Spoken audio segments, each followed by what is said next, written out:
নারী নির্যাতনের মামলায় গায়ক মাইনুল আহসান নোবেলকে গ্রেফতার করেছে ডেমরা থানা পুলিশ। ডেমরার সারুরিয়ার আমতলার নিজ বাসা থেকে তাকে গ্রেফতার করা হয়। মঙ্গলবার ঢাকা মেট্রোপলিটন পুলিশের মিডিয়া অ্যান্ড পাবলিক রিলেশনস বিভাগের উপপুলিশ কমিশনার মোহাম্মদ তালেবুর রহমান এক খুদে বার্তায় এ তথ্য নিশ্চিত করেন।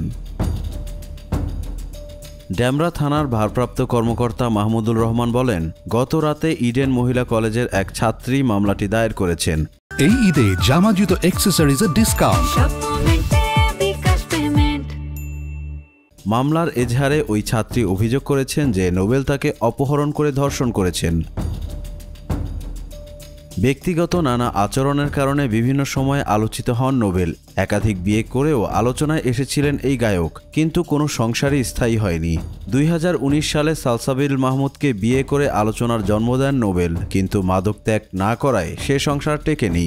এরপর 2023 সালের শেষে ফের নোবেলের বিয়ের খবর সামনে আসে। অন্যদিকে 2 বছর আগেও নোবেলকে গ্রেফতার করেছিল পুলিশ। সেবার প্রতারণার মামলায় তাকে গ্রেফতার করা হয়েছিল। একটি অনুষ্ঠানে যাওয়ার কথা বলে টাকা নিয়েছিলেন নোবেল, কিন্তু পরে আর তিনি সেই অনুষ্ঠানে উপস্থিত হননি। এই ঘটনায় 2023 সালে নোবেলের বিরুদ্ধে মামলা করা হয়। ভারতের পশ্চিমবঙ্গের জি বাংলার রিয়েলিটি শো সারেগামাপায় অংশ নিয়ে সবার নজরে আসেন নোবেল।